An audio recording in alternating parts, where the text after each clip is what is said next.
9 people face charges in a bourbon theft ring. Today, we learned how long it's been happening and how much was stolen. A reward for information in a couple's murder is growing. Find out how much it's now worth. I stopped talking to my mom this morning.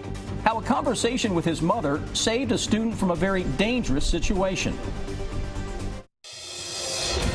Tracking, alerting, protecting. This is WKYT News at 5.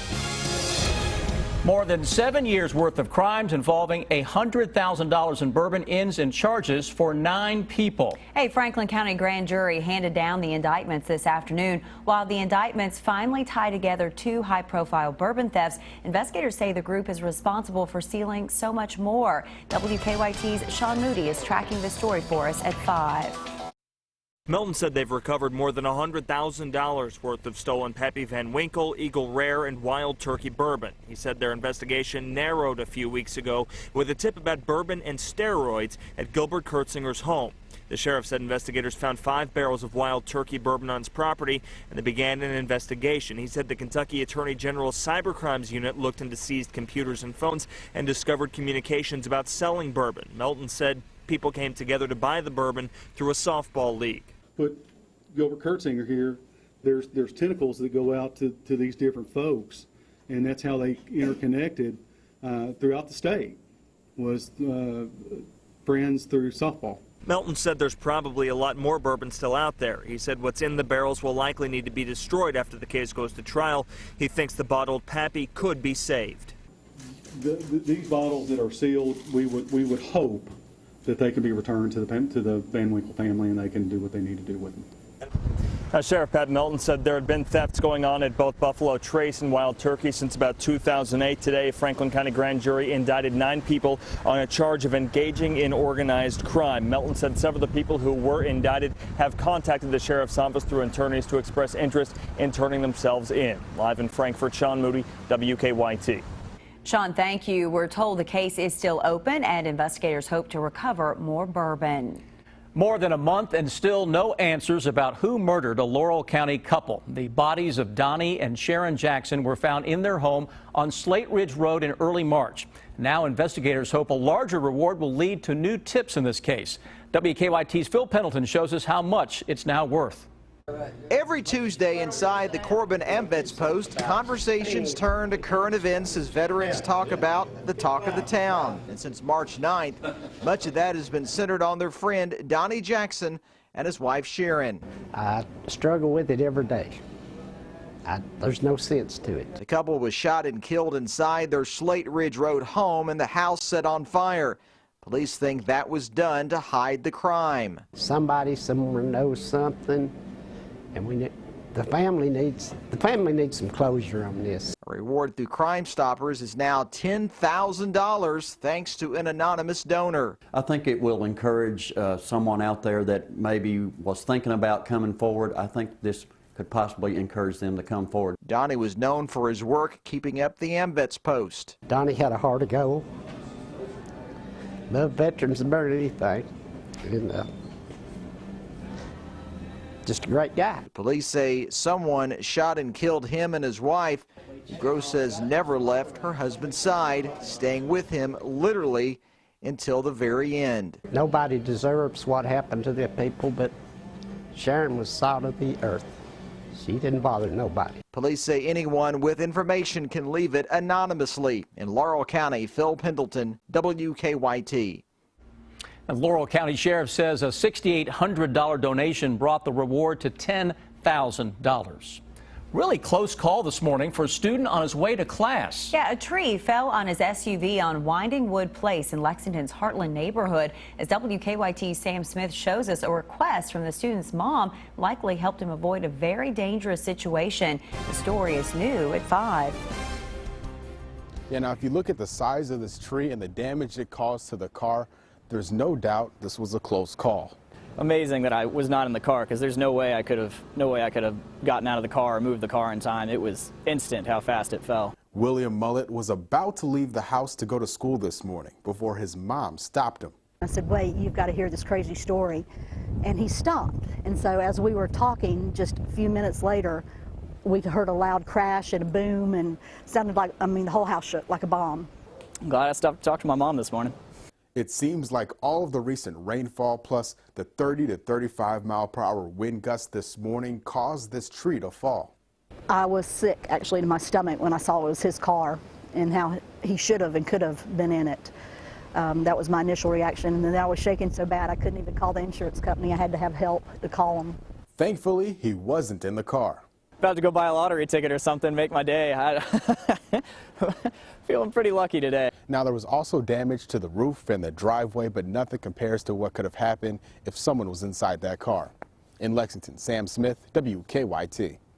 Well, a family says they'll have an arborist examine the tree to get a better idea of what caused it to fall. Pretty incredible seeing that huge tree. Massive tree. Yeah.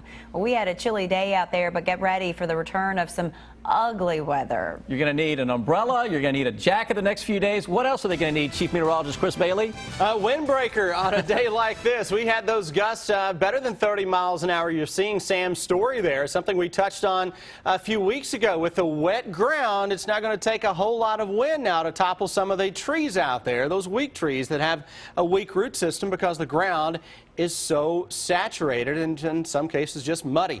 Little look outside. We can show you the wind with our tower cam that has been bouncing around just a little bit. And look at the gust in Lexington, 32 miles per hour, 62 degrees of current temperature, humidity not very high at all at only 34%. Though with that low humidity, Live First Alert Defender is beginning to crank out a couple of spotty showers here from Campbellsville, Taylor County, Columbia, Russell Springs, towards sections of Danville, where there's a tiny shower right on top of the Danville area and points to the south. Yet you get into the metro, not a whole lot that is showing up as of now. We will see additional showers and some rumbles of thunder scooting in as we go through the evening. That'll increase later tonight and into the day tomorrow. Weather headlines, gusty showers, that rumble of thunder rolling into town. That will introduce even colder temperatures, and it gets so cold by the latter couple of days of the week. I'm talking about the potential for some frost. Green thumbs, heads up on that one. It's a nasty 7-day setup that I'm going to share with you when I come back in less than 10 minutes. Two parents accused in their baby's death answer to the charges against them. Our county-by-county coverage begins in Knott County, where 2-month-old Angel Newsom died last week. Ashley and Joseph Newsom pled not guilty to a manslaughter charge this morning. The couple will be back in court next week for a preliminary hearing. Yesterday, investigators released preliminary autopsy results showing the baby died from asphyxiation. In Knox County, police have made a second arrest in an abuse case at a daycare. William Four is charged with intimidating a witness. State police say he called Rainbows and Lollipops Daycare to find out who reported his wife and threatened workers. Four's wife, Tracy, is accused of sitting on a 2-year-old at the daycare. She is charged with criminal abuse.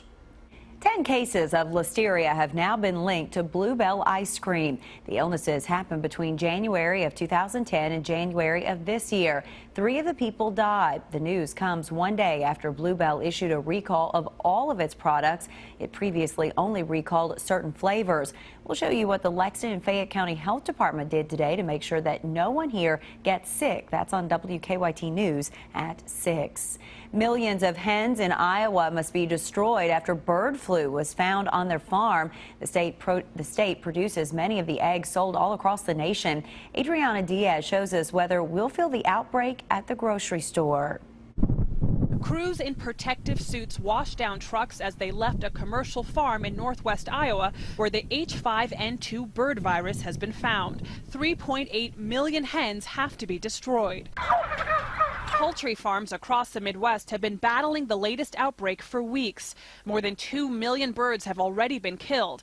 Minnesota has had 28 turkey farms hit, but the Iowa outbreak is the biggest so far. It's important to know that there will be fewer eggs produced in the state of Iowa. Iowa is the nation's largest egg producer. In fact, 1 in every 5 eggs consumed in the U.S. comes from the state, and this farm alone is home to 10% of Iowa chickens. It's unclear how the outbreak will affect egg prices. Right now, we don't see the losses so large that we're seeing an increase in prices, but we don't know how this is going to play out. Experts think wild birds migrating back north are spreading the virus. And while it's highly contagious and deadly to chickens and turkeys, health experts say the risk to humans is very low. Adriana Diaz, CBS News, Osceola County, Iowa. Sunrise Farms released a statement saying it is taking whatever steps necessary to prevent the further spread of the disease. Follow WKYT online at WKYT.com. Join the conversation on Twitter and become a part of the WKYT Facebook family.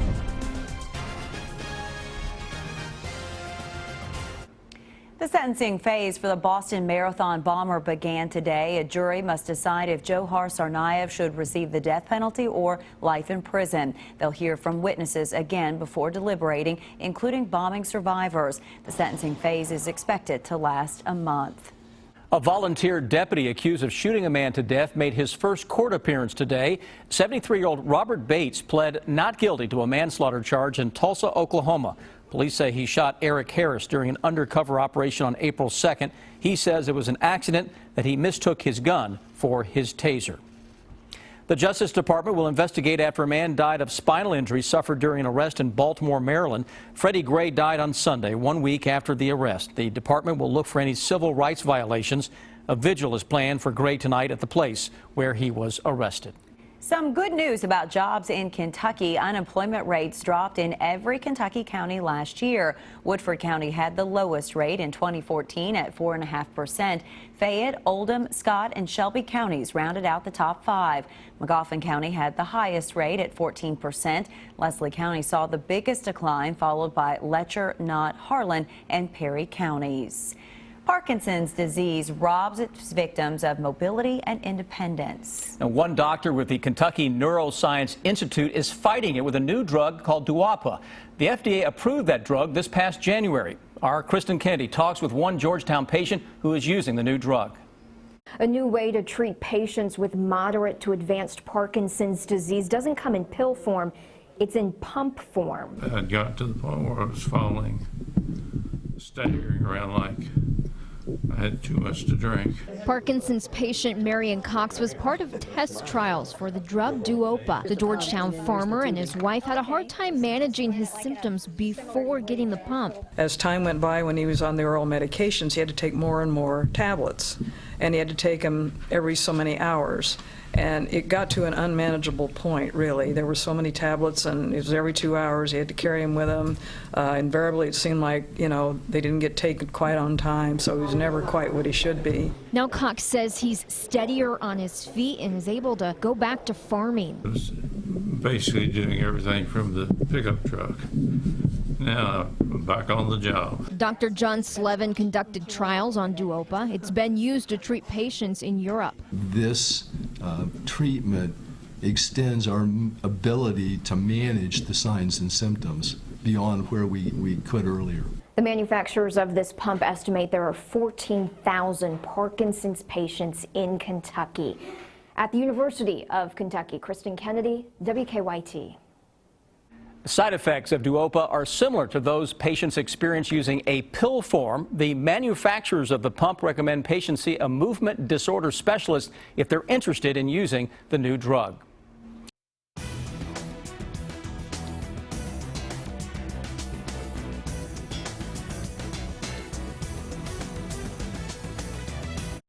It is time now for better living, health, education, and consumer news that impacts your life.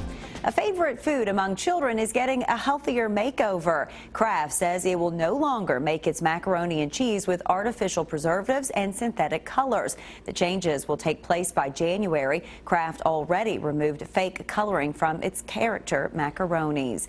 A new study reveals most babies feel pain just like adults. Researchers found 18 of 20 brain regions active when adults feel pain are also active in babies when they feel pain. The study also found babies have a much lower pain threshold. Autism affects as many as 1 in every 68 children in the U.S., while most treatments focus on the child. As Clark Powell shows us, a new study suggests doctors may want to pay closer attention to the child's parents as well.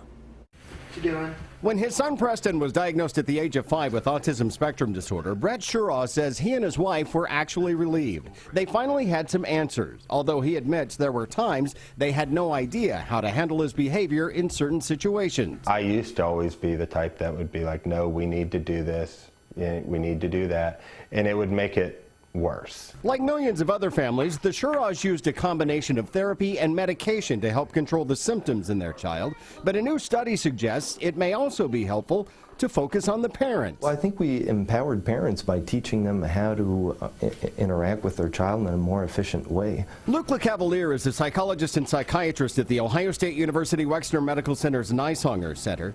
In the largest randomized multi-center study of its kind, he and colleagues from 5 other sites across the U.S. took a different approach to autism therapy.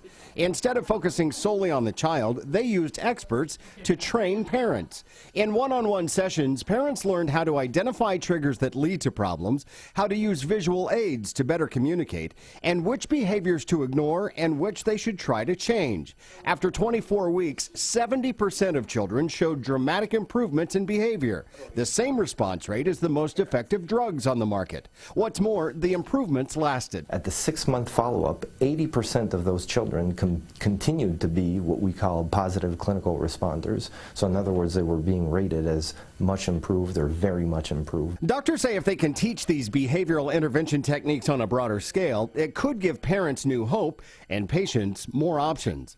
At Ohio State's Wexner Medical Center, this is Clark Powell reporting.